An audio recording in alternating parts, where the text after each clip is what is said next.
Tamvetserani Yehova anali nayo mphamvu ina iliyonse imene akanatha kuyimuletsa Nebukadinezara kunena kuti asaponye amuna atatu mu ng'anjo ya moto muja.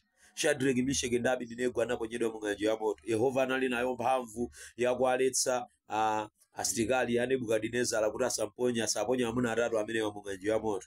Koma Yehova analola dala kuti amuna atatu amene waponyedwe mu ng'anjo ya moto ndi cholinga choti akadzionetse mu ng'anjo ya moto monga ngati iye mfumu ya mafumu ya dziko lino lapansi. Tamvetserana, anali nayo mphamvu Yehova yonena kuti Nebukadinezara asamponye Danieli mu dzenje la mikango.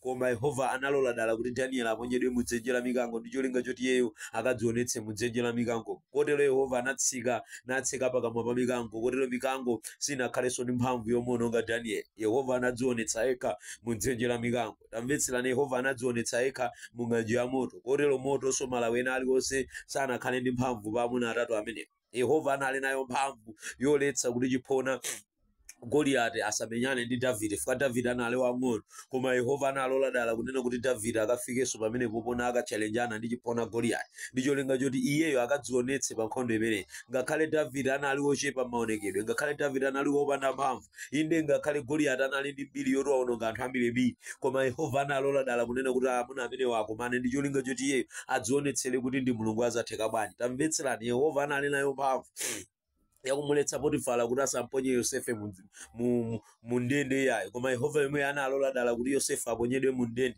atanamiziridwa mlandu kunena kuti amafuna kugwirira mkazi wake. Tamvetserani, Yehova yemwe anafuna kuti akadzionetsere mkatikati mwa ndende mmenemo Yosefe ali mmenemo. Yehova yemwe anadzetsa maloto woopsa ndi kusomasulira, ndipo anatuma anthu omwe kukantulutsa Yosefe mu ndende, ndipo Yosefe atamasulira maloto amenewo anakhala odala, ndipo analamulira mu mzinda wa Potifara. Ndimafuna ndilankhule ndi wina wake, ndimafuna ndikumbutse wina wake, ndimafuna ndikumbutse okondedwa kunena kuti nyengo ina iliyonse imene inu muli inayikidwa ndi cholinga pa moyo wanu. Nyengo ina iliyonse imene ili pa business yanu inayikidwa ndi cholinga. Kaya mukudutsa mu nyengo zotani, kaya mukuyenda mu madwale, kaya mukuyenda mu business ovuta, kaya mukuyenda mu banja losautsa, mvetserani, ndimafuna ndikukumbutseni, ndimafuna ndikulimbikitseni kunena kuti Mulungu wanu adayika dala nyengo ndi cholinga. Anayilola dala kuti ichitike pa moyo wanu ndi cholinga choti akadzionetsere pa inu. Anayilola dala kuti ichitike pa banja lanu ndi cholinga choti Yehova akadzionetsere pa banja lanu. Anayilola dala kuti ichitike pana anu ndi cholinga choti iye akadzionetsere kuti ndi Mulungu azatheka bwanji. Chimene chikungofunika ino ndine ndi pemphero lomukumbutsa Yehova kuti monga munadzionetsera pa amuna atatu aja mu dzenje la mu ng'anjo ya moto muja, chomwechonso mudzionetsere pa nyengo yanga ine Yehova.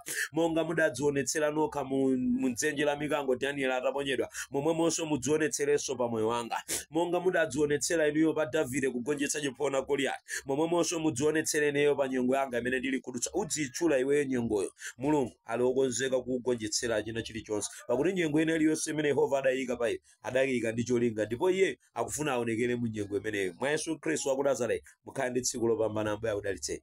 Amen. Pangani like, share and follow kuti tidzilumikizana ndi kulimbikitsana za uthenga wabwino. Shalom.